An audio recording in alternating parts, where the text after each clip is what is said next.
You're listening to Packers Talk Network.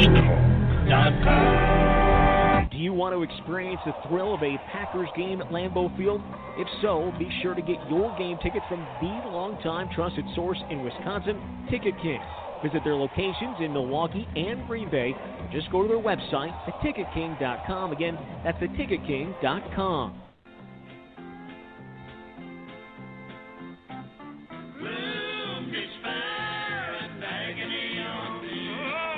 Deep, dark depression, excessive misery.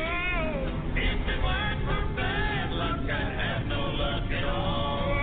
Gloom, despair, and agony on me. You're listening to the best Packer radio show on the internet. Cheesehead Radio. Reach the audience. Get those back. So I think that's the logical explanation. Let's just, say that didn't happen. It was a return to greatness. It was a return to form. It was crazy, and he just kind of flew under the radar. Get this out there so I sound good on Cheesehead Radio. Yeah. No negativity allowed, sir. So I think that's actually going to be really exciting to watch. I don't think there's anything positive we can say. There's a lot. Oh, you were looking for positive Yeah. things. I guess that's what I meant. Positive, I think. Well, good evening, Packer Nation, and welcome back to another episode of Cheesehead Radio. We're with you tonight to talk about the debacle that was the Packers game last week, and hopefully tie a few pretty ribbons on the season and look ahead to what might occur this offseason. Our hosts tonight are the disconsolate C. D'Angeli of PackersTalk.com and Cheesehead TV. Conversely, we have the appreciative Jamie Snowden of Cheesehead TV and little old me, Jersey Al Bracco of Packers Talk and Cheesehead TV. Sponsoring the Packers Talk Network this year were the fine folks at Ticket King. They've been selling Packers badges and other tickets, like concerts or whatever, in Wisconsin just short of 25 years. For whatever your ticket needs are, be sure to check out their website, theticketking.com. That's theticketking.com. And last but certainly not least, joining us tonight will be one of our faves, Rob Demovsky of ESPN, who will help us break this all down. So let's get started with some Packers news. Packers news. The Green Bay Packers 2016 season came to an end on Sunday with a crushing loss to the Atlanta Falcons in the NFC Championship game. It didn't come with the same heartbreak that we all felt after the NFC Championship loss in 2014, a game we should have won against the Seahawks. The Packers were just outclassed in every facet on the field, and even Aaron Rodgers' magic touch was erased by dropped passes and critical turnovers. The Georgia Dome was rocking, a capacity crowd of 71,000 people chanting MVP, MVP, for likely NFL MVP quarterback Matt Ryan. Now, if that sounds familiar to Packer fans, it didn't sound very comforting to us on Sunday. Aaron Rodgers, despite his MVP-level performance over the last half of the season in the playoffs, went only 27 for 45 in passing for 287 yards and 3 touchdowns, with 2 coming in the second half with the Falcons well in control of the game. He was clearly outplayed by Ryan's 4 touchdowns, as well as running 1 in. To the winners, the Falcons go the spoils of Super Bowl 51. To the losers, go the knowledge of where they'll be drafting in April. The Packers have secured the 29th pick in the 2017 draft. The Steelers, also losers in the conference championship weekend, get the 30th pick as they finish the regular season 11-5, one better win than the Packers. The Packers' last 29th pick in the draft was linebacker Nick Barnett in 2003. You're miserable about the Packers picking so late in the first round. Take heart. The Vikings don't have a first-round pick at all. Thank you, Sam Bradford. Well, if you'd like some other news to warm the cockles of your heart, wide receiver Jordy Nelson, who missed the entire 2015 season with a knee injury, has been awarded both the Sporting News and the Pro Football Writers of America Comeback Player of the Year awards for 2016. He led the Packers with 97 receptions for 1,257 yards and led the league with 14 touchdown catches, But I'd personally give him a huge trophy for having the courage to go back out on the field with 2 broken ribs on Sunday when the Packers needed him most. We hate to say it, but the time has come far too soon to be thinking about our off-season free agents. TJ Lang made his case to stay in Green Bay. The veteran guard injured his foot on Sunday, leaving some of his negotiating leverage in doubt. 2 other veteran players, running back Eddie Lacy and linebacker Julius Peppers, each may have seen their last game in the green and gold. Lacy has underperformed the past 2 seasons, while 37-year-old Peppers is mulling whether or not he even wishes to return for another year. Now, on the other hand, he went to Jared Cook. Has made no bones about his desire to stay in Green Bay after the journeyman tight end came on the second half of the season. Last Saturday, Cook penned a love letter about his time in Green Bay and his appreciation for his teammates, coaching staff, and the fans on a website. The Packers, who have been without an impact tight end since the departure of Jermichael Finley, would be hard-pressed to find a reason not to sign Cook to a long-term deal. The Packers are sitting pretty to do so, with an estimated $36 million in salary cap space for 2017. The Packers have the option to roll over another $8 million from 2016 into next year. Add to that an estimated $9 million in space recovered if the Packers cut cornerback Sam Shields. And the Packers will once again sit atop the league in salary cap space as they approach free agency. Now, will Ted actually use any of that money? Well, that might be if Ted is even still around. Rumors were circulating today that Packers Director of Football Operations, Elliot Wolf, is slated to interview with the Colts for their GM job this week, despite already having signed a new deal with the Packers to keep him in the fold until Thompson is ready to retire. Now, with Wolf continuing to interview for GM jobs, the Packers may have an even bigger decision to make very soon for the man they have viewed as Thompson's heir apparent. And that was your Packers News of the Week. Now it's time for your Packer Tweets from Packer Tweets. Well, Packers Twitterverse is filled with sad, angry, and some funny tweets after last Sunday's loss. But for the final game tweets of the week for this season, we'd like to share some of the great responses that the Packer Rancher got when they tweeted, "Part of our year-end exit interview is asking what you could have done better as a Packers fan. Please be honest with your responses." Well, friend of the show, Sunbird5274, replied, "I should have cared more about the tent, Olivia Munn, and the relationship Rodgers has with his family." At 3RD Graphics said, "I should have bought the website address runthetable.com. At The Victor K replied with, "The time I spent complaining should have been spent eating cheese curds." And I know you agree with that one, Al. Oh, yeah. At NY Packer Girl owned up to, "I should have talked more smack at PTA meetings." At James Farrell 08 said, "I can learn better not to take weeks 1 to 10 so seriously." At J. David Favor has one I definitely can relate. "I didn't wear my lucky socks versus Atlanta in the playoffs. That's on me, and I have to do better." At Walls TCYNIC admitted to describing our defense's coaches as akin to being there rather than the more accurate towering inferno. Oh, that towering inferno of coaches. And for those biting and classic responses, and for asking the show, asking the question, our show favorite, the Packer Rancher, earned this week's Cheesehead Radio Tweet of the Week. Tweet of the Week.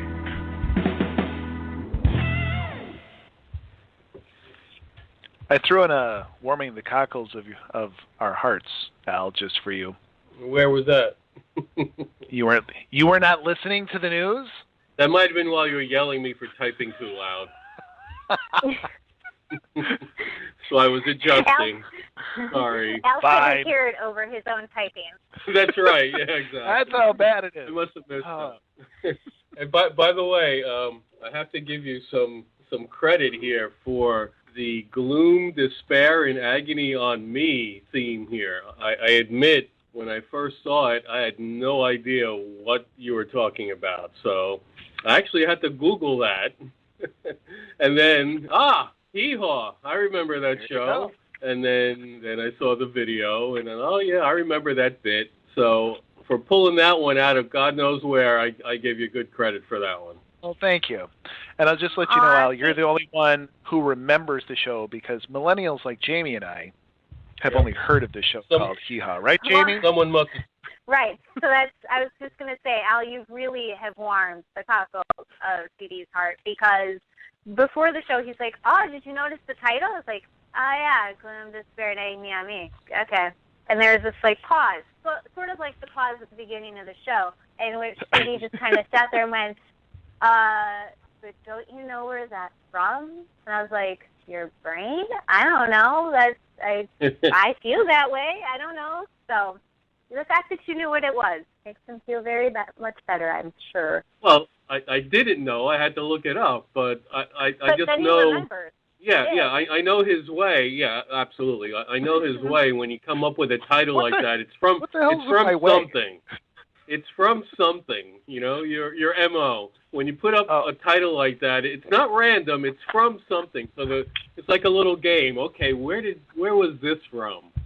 And in this case, it was from that wonderful show called Hee Haw, which I do actually remember watching when it was actually playing and not in reruns. So there you go. Well, hello, Packer fans. But anyway. Yeah, last week it was Wet Hot Twitch's hair. This week it's Hee Haw and the way CD's brain works. If someone can explain that to me, I'd be really, really happy. Ditto on that. So Sorry, anyway. I just got distracted because my computer almost restarted. So I was like, oh, dear God. Oh. Well, guys, we have our guests coming up here in just a few moments, so I'm not even going to hit the playbook button yet. But let's just kick off a little discussion here. And the overall feeling I got from the game on Sunday, and I thought this was interesting because I threw it out on Twitter, and it was overwhelming in the responses that I got. What's a worse loss? Getting absolutely creamed and embarrassed and letting the Falcons basically set NFC championship game records against us. Points scored, yards, passing touchdowns, receiving yards, Julio Jones. Is that a worse feeling than the Seattle game where we were in the game, we should have won the game, lost it last minute, and overwhelming? I had people say they're okay with the loss. Maybe not okay with the loss, but it's okay. They were a better team. They beat us. They beat us fair and square. They deserve to move on. Seattle game was a lot harder. Would you guys agree? 100% yes. It is way easier when you know you're about to die, when you've got time and plan and you can prepare. I mean, I think we all knew.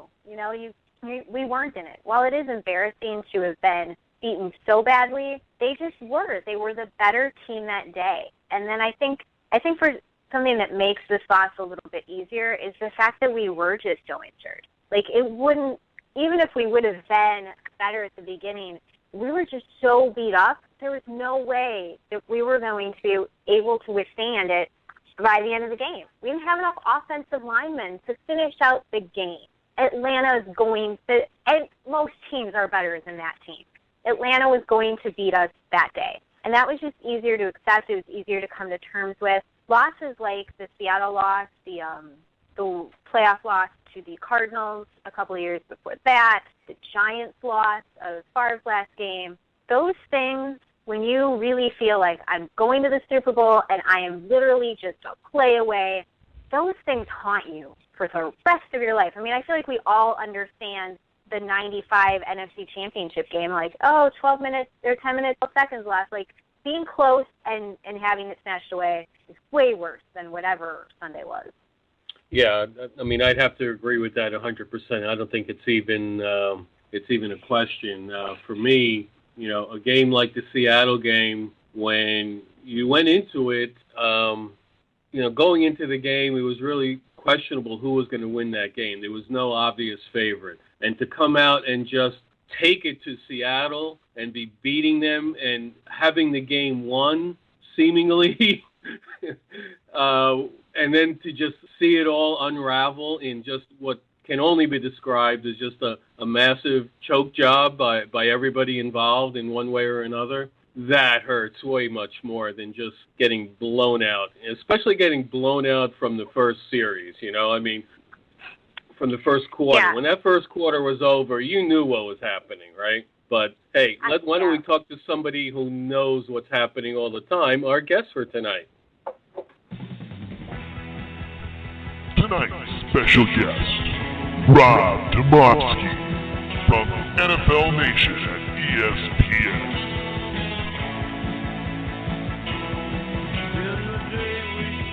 All right. A definite show favorite. I forgot we had that intro. Yeah, love it. We all have our lighters up, man. The lighters are all lit. Yeah. It's all good. Old school. Red bandanas. Yeah. Jamie has her cell phone out. It's okay. Hey. It's okay. Hey. Rob, welcome back to the show. Wish it was under better circumstances. Packers take a pretty crushing loss. So you are the man to probably show us the way.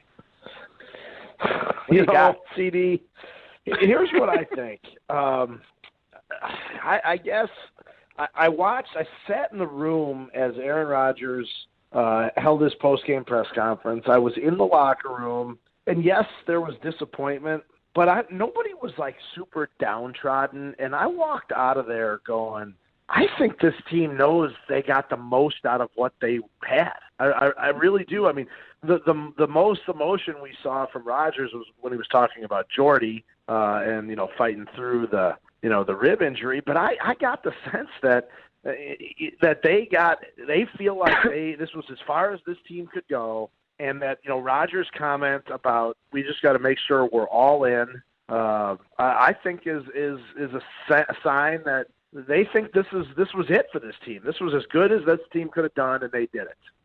I think you're right. I think they were riding the fumes. I mean, they were playing on house money for quite a ways there, and they ran out of money. But it was a great ride. I agree. And Rodgers, if you're Aaron Rodgers, I mean, you think to yourself, well, I mean, I carried this team for 8 weeks. I mean, yeah, there were other people involved in it, but I don't kick field goals. I didn't miss the 41-yarder or whatever, 42-yarder, whatever it was. I didn't fumble on the fullback draw that Ripkowski fumbled on. I don't cover Julio Jones. I feel like, hey, I did what I could for this team, and we've got a few holes that need to be addressed. And I don't think the all-in comment was just directed at Ted Thompson either. I think it was directed at the young guys saying, hey, you got to come back and be dedicated and, work your tails off to get us back into this position. And let's be honest, don't you think the Packers would have been better off with Aaron Rodgers covering Julio Jones? It would have been much worse. It could have. It could have. Al, let's go over to you, my friend. Well, without knowing it, Rob just completely answered my first question about Rodgers' comments and whether it was directed to Ted Thompson directly or not. But I kind of thought it was. I really thought that it was a not-so-subtle at all jab directly at Ted Thompson, kind of saying that, hey, I'm kind of feeling like a lot of other people are feeling here, that you're not really doing everything you can to put us over the top.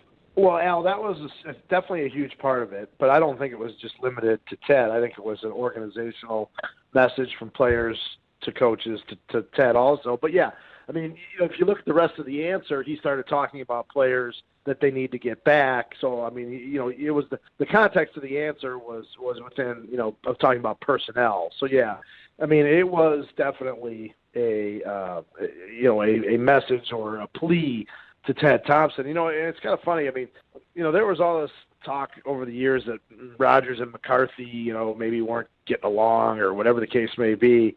And I think they got along better than ever this year. I think they were on the same page. I think they certainly stood up for each other when each was getting criticism. But I also think that the quarterback and the coach sort of have this, they've sort of bonded together, like, we've got to make Ted do this. They sort of have this common theme here where if they come together, because there were all those rumblings last offseason that McCarthy was, I believe the term was, fed up with Ted's approach in free agency. And I can tell you from people I talk to that there's definitely some truth there. Now Rodgers is doing it. It's almost like he and the coach have sort of bonded together over this common goal to try to get them to be more aggressive. Interesting. Okay. Jamie?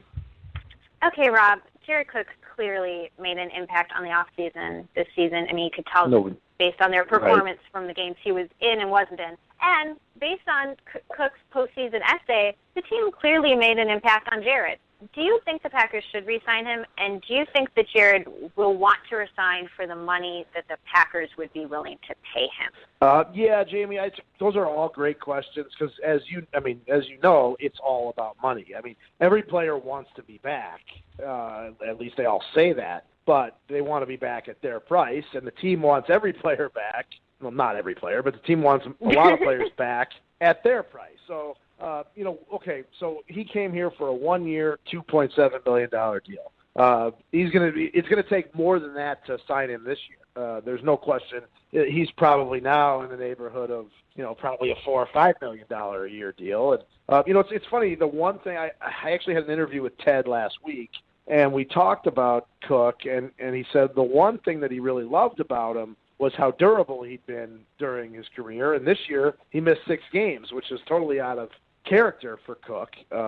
But I do think that they have to re-sign him because they have so many other needs that they would take care of a need or not create another need. If they don't sign him, it creates a huge hole. We've seen Richard Rodgers' limitations. So, I think it's going to take more money than it did this past year, but I think they get something done. Cook made the comment like this was the most fun he'd ever had in his 8-year career, and I think he wants to be a part of that, but he also obviously wants to be compensated fairly. Okay. Thanks, Rob. CD? Hey, Rob, did you have an opportunity to talk to Mason Crosby on the record after the loss in Atlanta? I mean, he has his right to privacy. Yeah. The 3 points would not have really, tied the game up or anything. Yeah. But I'm just curious if you got a chance to see how it feels for the NFL record field goal streak to end. How did that go? He actually, CD, was the first person I talked to in the locker room, and which is often the case with the specialists. This is just, I don't know why, they seem to get dressed quicker than everybody else. Those guys are usually ready to talk. And for whatever reason, their lockers are usually right no need by to shower. Yeah, well, their lockers are usually right by the entrance for whatever reason. So Mason was one of the first guys I talked to, and you could tell he was sick about it. I mean, and with Mason, it's always about the process. You're never going to get him to say, yeah, those were 3 big points that we left out there in terms of momentum. Mason talked about the process, and he thought the hold and the snap were good. He typically says, I need to go back and look at the film and see what happened. And here's a quote. I'm looking through my notes here. Here's a quote. He said, my job is to make that kick and get us points there on the first drive. I feel sick about it. I wish that would have went through.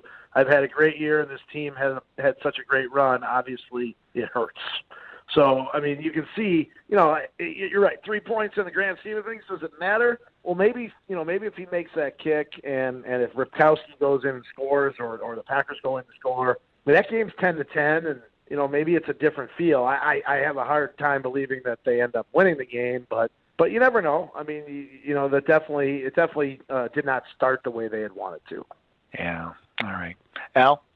Okay, Rob. Now, neither the Falcons or the Packers had secondaries to brag about coming into this game, yet one group clearly outperformed the other. Now, the difference for me was that the Packers couldn't come close to making Matt Ryan uncomfortable, whereas the Falcons got consistent pressure on Rodgers. Now, it's my contention that the Packers' young, inexperienced, and often injured cornerbacks have had to play with the added burden of little help from their front seven. Do you agree with that, or do you think the cornerbacks are just as bad as they've looked?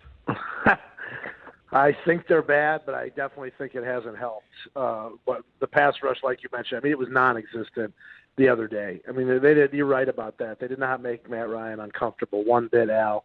No sacks. They did get a few hits on him. But, there's no excuse for Demarius Randall to be 5 yards off of a guy when he's wide open. There's no excuse for Ladarius Gunter not to be able to tackle Julio Jones on the sideline. Demarius Randall, same thing. There's no excuse for balls going through their hands, potential interceptions that Marwin Evans and Gunter had on the same drive. That's just not winning football. But I think there are 2 issues here. They're separate but related. The pass rush obviously didn't get there. But the problem is, the more you blitz, which Dom tried, the more you leave those guys in one-on-one or in unfavorable matchups that they couldn't handle. I mean, you think about Ladarius Gunter. Okay, he starts training camp as what, the fifth cornerback on the roster, basically? Shields, Randall, Rollins. I think only Goodson was behind him, right? Yeah, maybe Goodson was behind him. But if Goodson wasn't suspended, he would have been ahead of him. So basically, basically the fifth guy. Now you're asking the fifth guy to go out and cover Odell Beckham Jr., Des Bryant, and ultimately Julio Jones. And I'm just not sure that's a winning matchup. And Ladarius may end up rounding into another one of these, good undrafted free agent corners that they found, but he's not ready for that yet. And it's, I don't know that it's necessarily his fault, but he had to play. There was nobody else. Who else are you going to play? Well, he can't play Josh Hawkins. Yeah, Gunter went from like 40 snaps last season to over 1,000 this season. Yeah. I mean that's throwing the poor kid to the fire. Yeah. Right. And I mean, look, hey, you're out there, you expect to make plays, but in my opinion, there were two, obviously, this is an opinion, this is a fact, there were two areas that were hit the hardest by injuries, and that's running back and cornerback, and I would argue that those are two positions that Ted neglected so greatly in putting the roster together. I mean, they went into this season, Al, with two halfbacks on the roster, Starks and Lacey. That's incredible. And then at cornerback, they were so young with Shields after Shields went out, they were so young with Randall, Rollins, Gunter, and the undrafted rookie Hawkins that they kept. So I think Ted didn't do McCarthy and Don Capers any favors. Yeah. Okay. Jamie? Okay, Rob. Do you see a major or a minor coaching or front office change coming this offseason? I'm going to say minor, Jamie. I don't. The issues with defense are twofold. One, did they have the personnel, which clearly I think they didn't, and two, has the scheme and the coaching become stale? Maybe it has, but I don't know that you can make that judgment because they were so limited personnel-wise. So I don't think McCarthy makes any change there. The interesting thing to me is what's going to happen with the general manager position, the personnel department. I mean, Thompson has 2 more years left on his deal. There's every indication is that he's going to finish that deal. But Elliott Wolf interviewing for all these jobs, if Elliott's really the guy here, which maybe he's not, but if he is, do they say, okay, we're going to lose him? We need to put him in power right now. I don't know. I mean, it's a very interesting dynamic in the personnel department, in my opinion. How this is all going to shake out, who's going to replace Ted, how it's all going to go. I still have a strong feeling that Russ Ball is going to be involved in this somehow, some way, whether it's with the general manager title or just some high up title that oversees the personnel department. I think we could see some of those things develop as the offseason goes on. I don't think necessarily, though, that they're going to be enacted, immediately. Okay. Thanks, Rob. CD? All right. We're talking with Rob Demovsky of ESPN's NFL Nation. One last question for you, Rob, and we're going to let you go tonight. I've looked through a couple mock drafts. Obviously, the Green Bay Packers now have the 29th pick for Shiznit in the draft next April. I have seen running backs. I have seen linebackers. I've seen T.J. Watt. I have seen cornerbacks. What are the Packers going to do? Are they going to target a position? Do they need to target a position? What do you see the strategy being coming up in April? I'd be really surprised if they went running back. I mean, it's just Ted's never taken one that high. I don't see it. I think a lot will depend on whether they, A, want Eddie Lacy back, and B, can get him to do a, sort of a short-term minimum, not minimum cost, because it's going to be more than minimum, but a reasonable contract. I think the open market on Lacy is going to be really interesting. Is there a team that's willing to pay him based on the 5.1 yards per carry average that he had early in the year, which was outstanding, or are teams going to be scared off by his weight and his injury? And either way, I don't think the Packers go running back. I wouldn't surprise me if they again went heavy on defense like they have in years past. I think what they need to do is they need to get guys to touch the football, whether that's cornerbacks, whether that's receivers, or whether that's pass rushers. I mean, those are the types of people they need to get. They need playmakers that get to the football and impact the football. They don't need linemen. I mean, yes, they need linemen, but they're not going to get over the hump based on that. They need playmakers. They need guys that touch the football, and I think that's where their focus should and will be.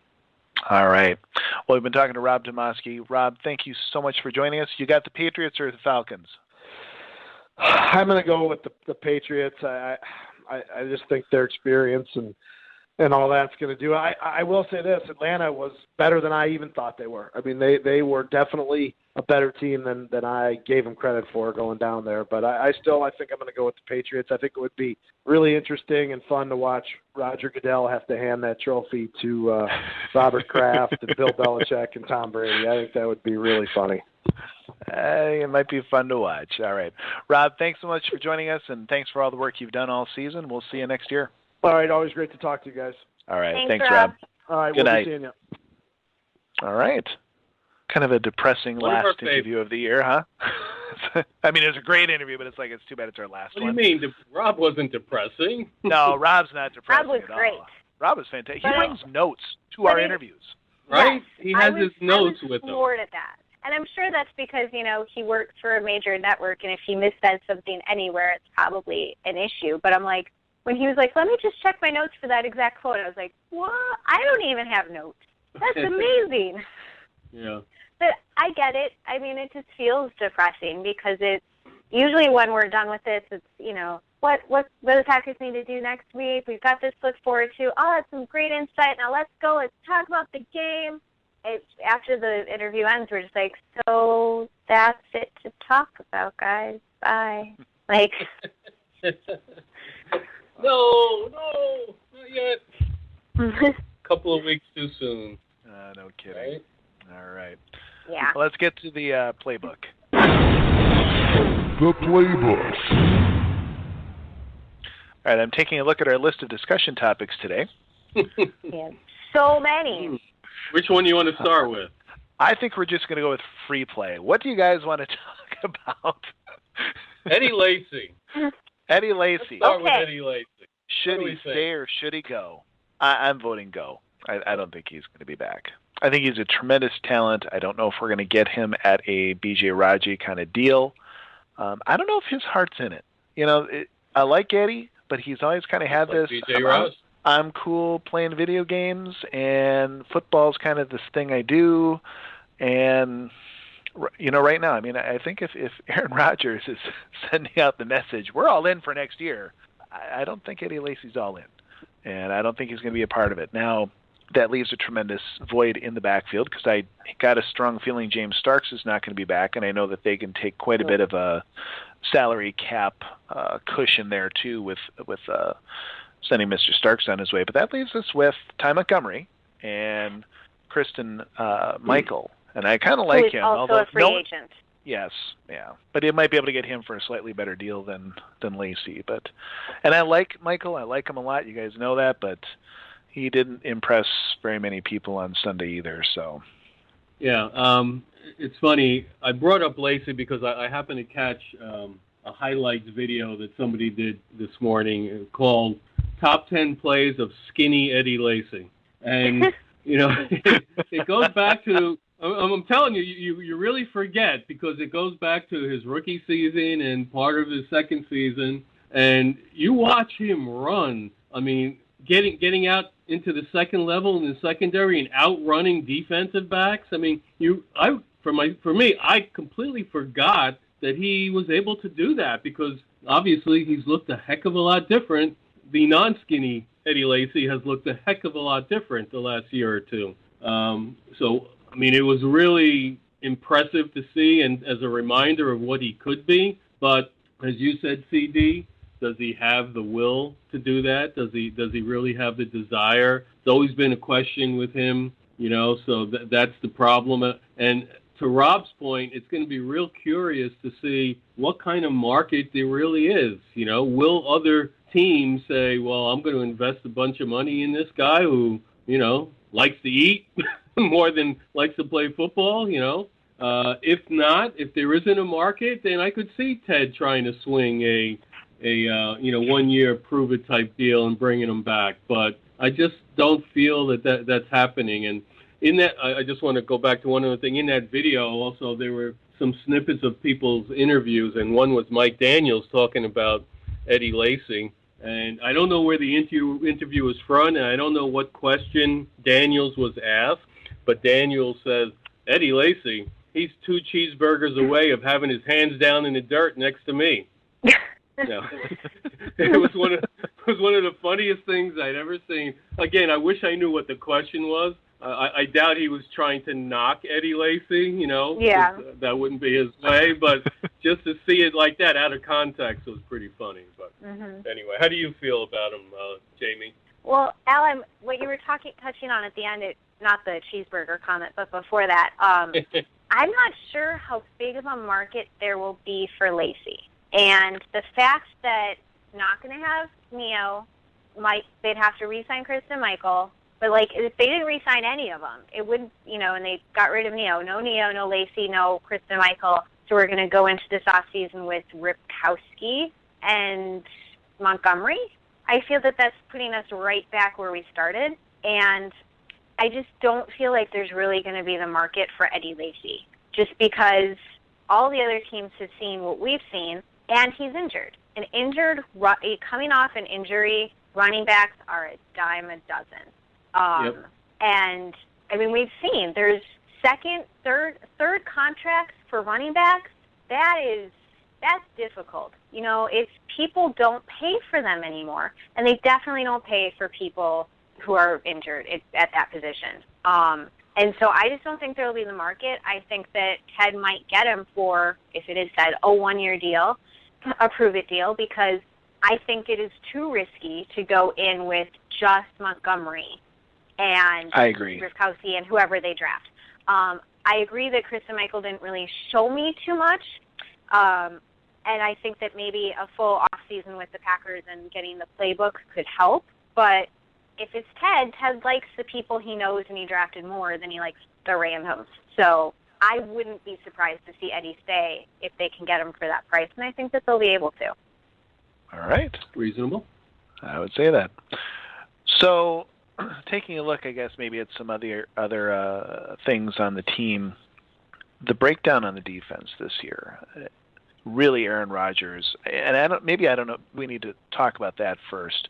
The job Aaron Rodgers did this year was beyond the realm of almost believability, if you think about it, because I think Atlanta really showed that this Packer team was very, very mediocre, maybe even both sides of the ball, especially given the injuries to our wide receivers, where you can really probably look and say there's some good talent there. Clearly, even though we have 2 good safeties, they are certainly part of that achy mix in the secondary. Aaron Rodgers almost willed this team, despite perhaps one of the worst defenses this team has fielded maybe since the Forrest Gregg era. Really has to be amazing. How much longer can Aaron hold out, and how many more years are we going to spend investing 60-70% of our draft picks on the defensive side of the ball, because we do it every single year, and yet we still have this result on the defense? Yeah, I mean, without a doubt, he carried the team as far as he could, but coming up against a team playing as well as the Falcons, there was just very, very little hope. I saw an interesting stat during the week. When Aaron Rodgers has been the quarterback of the Packers as far as playoff performances, they've lost 3 playoff games where the opposing team scored 44 points or more. Tom Brady has started 267 games for the Patriots, and the opposing team has never scored that many points against the Patriots. So while having, is that a great stat or what? So while having a great quarterback is certainly your ticket into the playoffs, it's not your ticket to Super Bowl victories. You've got to have a defense. You've got to have a well-rounded team in addition to just having a great quarterback. Not having a great quarterback obviously greatly reduces your chances, but it's more than just a great quarterback, and it all became pretty clear in this Atlanta Falcons game. Well, and it's so true. I mean, the old saying is defenses win championships. I think we all can, off the top of our head, name at least 3 to 5 mediocre / game manager, whatever quarterbacks who've won Super Bowl championships. But I can't think of a single cruddy defense that has won a championship. And like a bad defense. Like not just a one that gives up, some points or has some weak spots, but a bad defense that is injured and riddled with holes. I can't think of one. And so it's just true. I mean, Aaron Rodgers cannot carry the team alone, and I think his play carried the team for so long, but I think his spirit did too.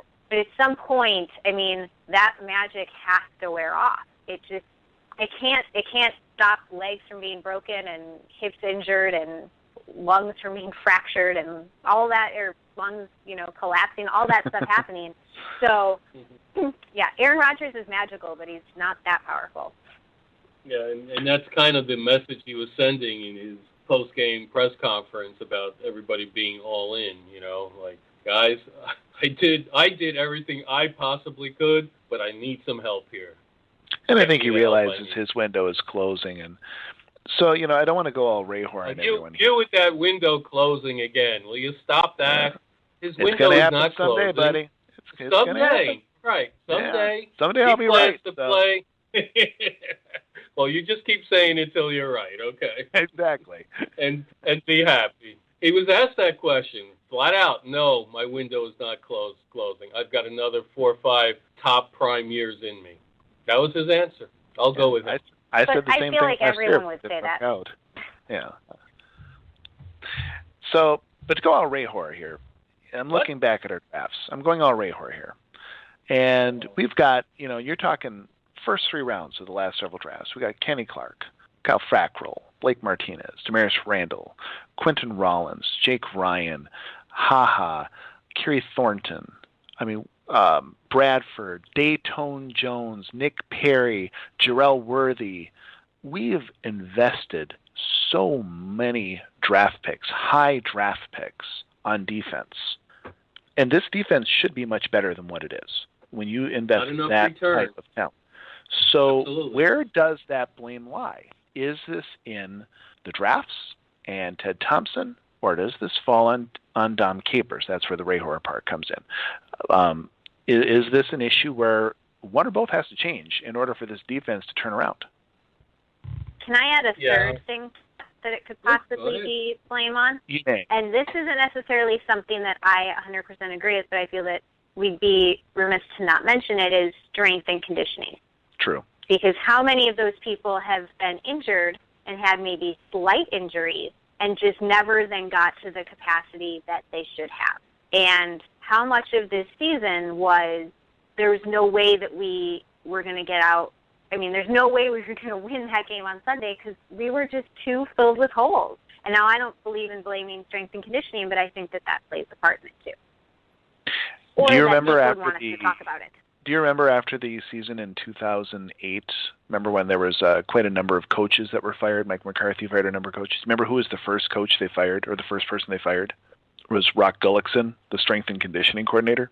I don't even remember his name. Good job, CD.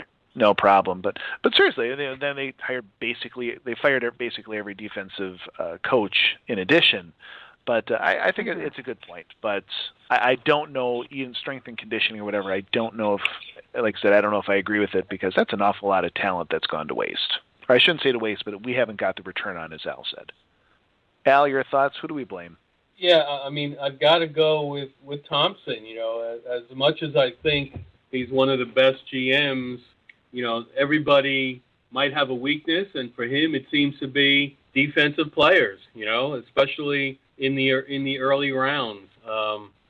The list of names that you mentioned, there should be 4 impactful starters from that list, and there really isn't.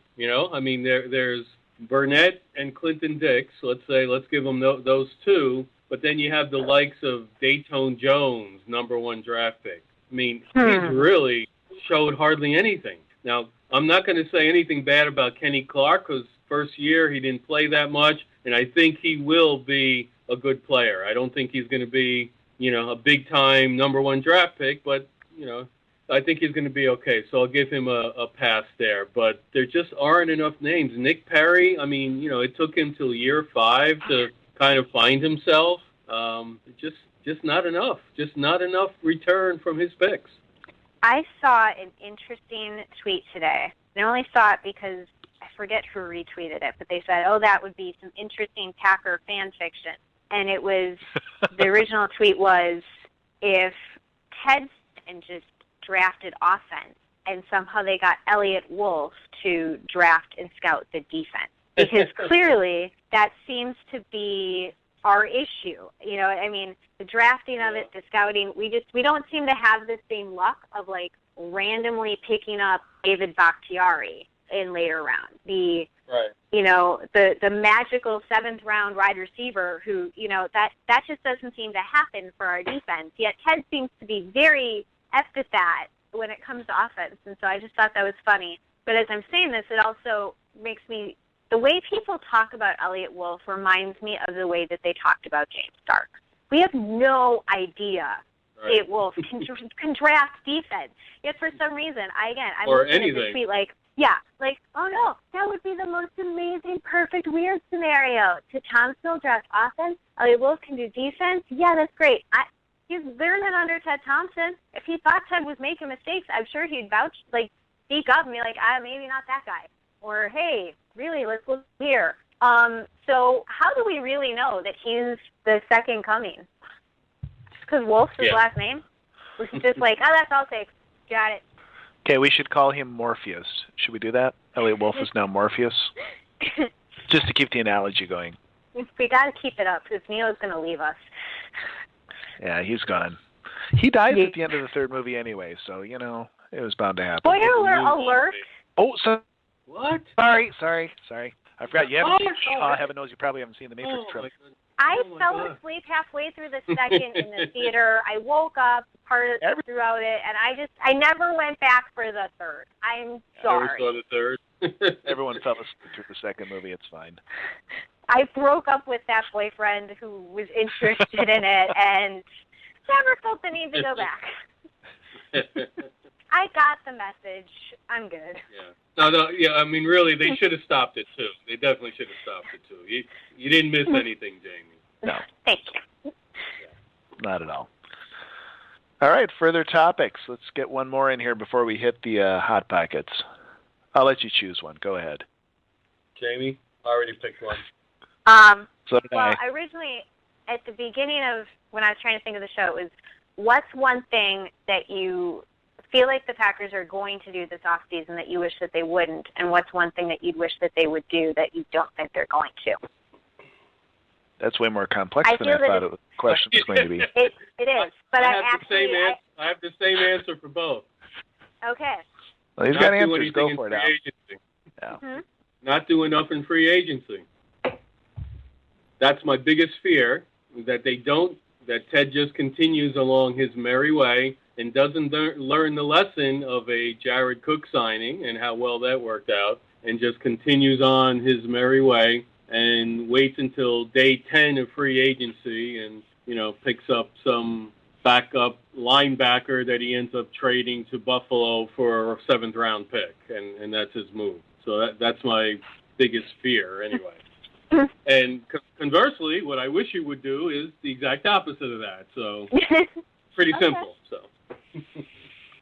Well, my answer would be very similar to Al's, but I'm not going to repeat his answer, so I'll just choose my second one. I think Aaron Rodgers tremendously overachieved this year, more than probably we maybe even expected him to, especially how he played most of last year and the first part of this year. But I think the other group that also overachieved very, very much under the radar is the Packers' offensive line. And when you think about it, they've kind of piecemealed that group together at times with some injuries going in and out. How many times did we see Don Barkley come in? And this is getting rid of Josh Sitton at the beginning of the year, and now T.J. Lang could be on that chopping block too, given his foot injury. We don't know. My fear of something that they're going to do that I wish they wouldn't is that they're just going to kind of give the offensive line a little short shrift because they're going to see so many needs everywhere else. And everything that Aaron Rodgers was able to do really is because of that offensive line, because they protected him and because he knows them so well and because he could sense that pressure and move up and dip and dunkaroo and knew when to break out and run. If that pocket starts collapsing on him, Aaron Rodgers is going to get old really, really quick. So that is my fear, the thing that I would like them to pay attention to. And then for my other one, I want them to sign a bunch of free agents. Well, I think my fear, the thing I'm worried that they're going to do is I'm worried that they're going to, and I guess this goes a little into the free agency, but I'm worried that they're going to rely a little bit too much on the luck that they've had with transitioning people from position to another position, of Ty Montgomery, of Clay Matthews, and Micah Hyde kind of moving over and just playing a semi-different role, that I worry that they're going to see holes, and instead of looking outside the organization, be it free agency or draft, that they're going to try to just be okay with being thinner at some things because, we'll just convert someone else to do it. And because I feel like that's happened where it's, we'll slide this person in, or we'll make this person play a guard instead of a tackle, and there have been times where it has worked. And I just feel like it worked so well with Montgomery that I worry that that'll become their crutch, just beefing up some depth in some places. And I guess I am most afraid that they're not going to re-sign Jared Cook. I'm afraid that somehow they're not going to make that work, or that Ted won't care enough to do it. There's just something about me that is my big fear, because Aaron Rodgers was his best this year when he had a tight end. He's been his best when he has receivers, and having a tight end plays really strong into that. And while our receivers are good, I'm excited with Nelson, Cobb, Adams this year, and the future of Allison. That's not enough. So that's mine. Okay. All right. Guess what it's time for, everyone? Hot Pocket. Yeah. Who wants to start us out this week? I'll go. I don't care. Go ahead, Al. Me? Okay. My Hot Pocket is Clay Matthews. And what the heck do we do with him? The guy was invisible this last game. His stat line, listen to the stat line, 1 tackle. That was it. Nothing else. How does your edge rusher, your force linebacker, your dynamic pass rusher end up with nothing to show for his effort? When they moved him inside last season, he was actually much more productive, got more sacks than he did from the outside the previous year. So for my money, take Clay Matthews, move him back inside. You know, if you can re-sign Perry reasonably, wonderful. Draft an edge rusher in round 1. There's a bunch of good ones this year. There really are. You can get somebody decent where the Packers will be drafting. You know, give Jaron Elliott a chance. He's been on the team for 3 years now, has shown flashes, but never gets opportunities. Give other guys a chance. Move Matthews inside, and I think we'll all be better off. And that was my Hot Pocket. Yeah. Yeah, and I got to agree completely with you, Al, when everyone is all celebrating and cheering that they were moving Clay Matthews back outside. I'm like, what? No, he was really good in the middle. Why is this a good thing? I agree with you completely. He was much more involved. He's he's out on an island there on the outside, and if he's not getting to the quarterback, he's not doing anything, right? And he has shown this year that he's not getting able, for whatever reason, he's not able to get to the quarterback like he once could. So put him somewhere where at least he can have an impact on the game, because right now he had no impact on that game. Your highest paid defensive player. Totally agree.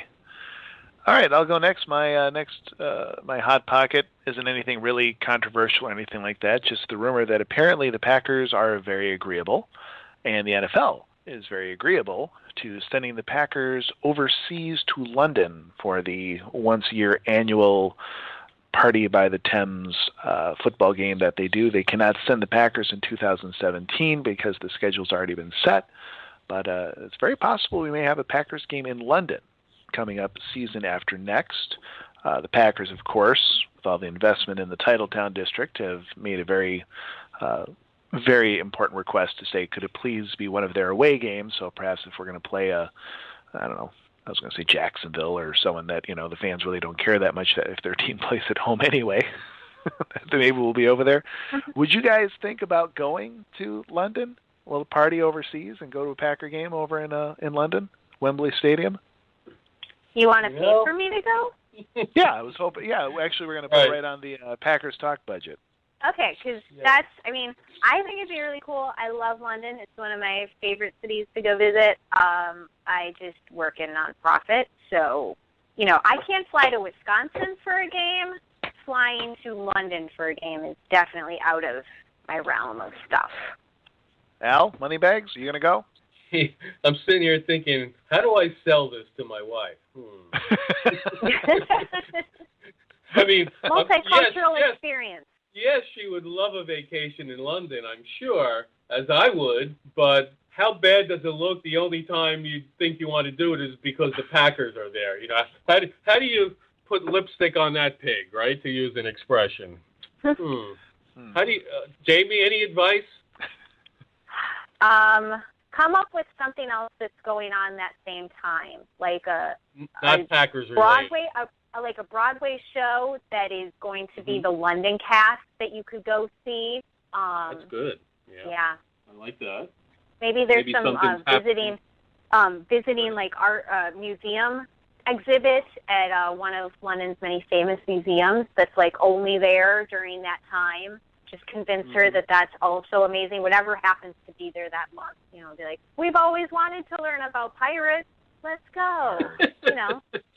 The pirate museum. I'm sure there's a traveling pirate exhibit or like the King's Husting. You never know what could be there. My son actually they went to Europe for their honeymoon, and they spent a couple of days in London, and I found out that London has like hundreds of museums, literally hundreds. Yeah, which I didn't know. I had no idea. I was there for 2 weeks, and I feel like I spent a week alone just in museums. Yeah, which is fascinating to me because I love museums. So, all right, well, that's good advice.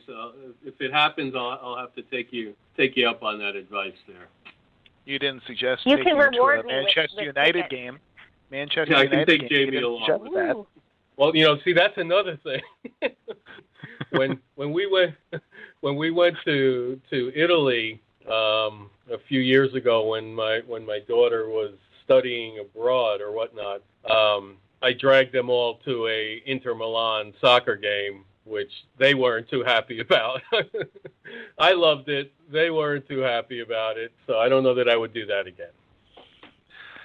And regardless, that was my Hot Pocket. Hot Pocket. Kind of forgot it was a Hot Pocket, didn't you? Jamie, you're up. Yeah.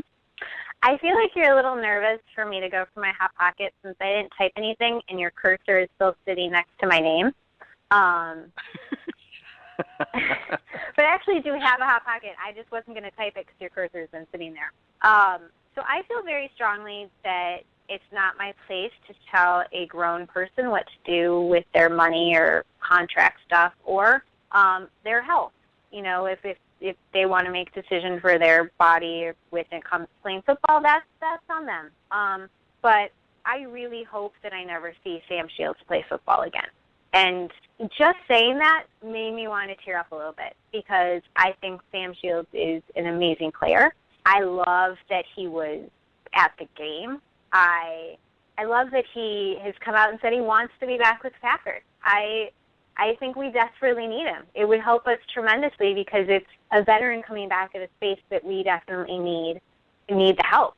But to hear that he is still having concussion symptoms from his concussion that was how many months ago now, terrifying to me. That is, I can't wrap my brain around how severe his brain must be damaged and how difficult his life must be like, that whether or not it's just, and I don't remember all the details of it, and maybe it wasn't shared if it's, minor headaches or if it's whatever, that he's still having symptoms. And he's open, thankfully he's open and honest about it, but it's just not worth it. Because if he's as young as he is and still having symptoms this long after his concussion, I hate to think if he comes back and has another concussion or not even a concussion, but just more hits to his head, what his brain, how his daily life's going to feel 10 years from now. And so I sincerely hope that he doesn't play for the Packers again and that he doesn't play with any NFL team ever again.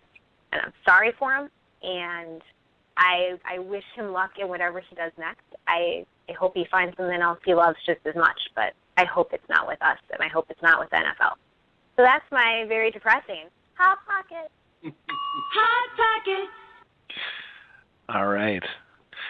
Well, Al, Jamie, I don't know if you remember, but I think it was 6 years ago, the three of us started this little podcast, and we ended up starting it on the perfect year, and we rode this crazy 10-6 football team all the way to a Super Bowl victory. And I remember the feeling every week. We're like, oh, that's our last show. Oh, one more. Oh, that's our last show. Oh, then one more. And pretty soon we were doing shows all the way through the Super Bowl and a couple weeks after. And I almost thought we were going to repeat that this year. I really did. And I think that would have been pretty cool. Yeah, we certainly got off to a great start that year as far as our podcasting careers, right? Yes. Couldn't have asked for a better time. Been living off that glory for quite some time now, kind of like the Packers. Yeah. But anyway, I just want to say to both of you. Yeah, exactly. But really enjoy doing this season, guys. And as always, I enjoy doing this podcast with you guys every year. Thank you very much for doing this, and thank you to all of our listeners who tune in to Cheesehead Radio, have been tuning in to us for years, to our new listeners, and to all of our listeners who tune in to all of the podcasts that you can hear on the Packers Talk Radio Network. You guys make it fun. We don't get a paycheck for doing this. We do this because we love it. We love each other. We love doing the show, and you guys listen to us. It makes it all worth it. So thank you, Packer fans, for tuning in, and we hope you'll tune in to us over the summer, over the off season, and for Shiznit, we will see you in August for the start of the preseason. So, Al, Jamie, thank you guys very much. Same, CD. Thank you CD. for organizing all this. this. Great show and a great season. As always. And with that, I think it's time for the horn. Well, as CD just said, thank you all so much for joining us tonight and every week on Cheesehead Radio. And a very special thanks to the great Rob Demovsky for also joining us tonight. Make sure to head on over to PackersTalk.com where you can explore several unique Packers podcasts, even during the off-season. Please be sure to follow at PackersTalkNet on Twitter and like the Packers Talk page on Facebook. Cheesehead Radio and all of our Packers Talk podcasts are available on iTunes. Just Google Packers Talk iTunes and you'll find it. Be sure to subscribe and leave us a review if you can.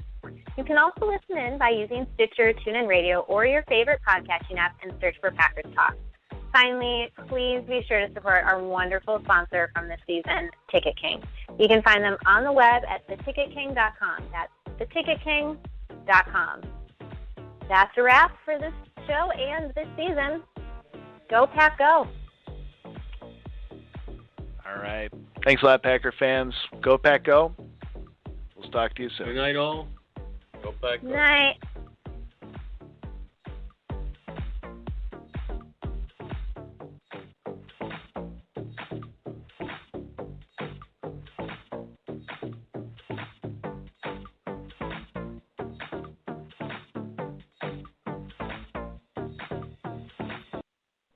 Welcome to Staples. Staples Guy. I've resolved to save my office money in 2017. During Staples' January printing event, you can get up to $120 off a lightning-fast HP OfficeJet Pro printer. It can save time and money. Oh, that kind of savings will impress the boss. Maybe this year he'll stop calling me new guy Nick. Well, there are worse nicknames. I've worked there 6 years, and my name's Doug. Resolve to save during Staples' January printing event with up to $120 off HP OfficeJet Pro printers. Staples. Make more happen. Ends 1/28/17. See store or staples.com for details. Restrictions may apply.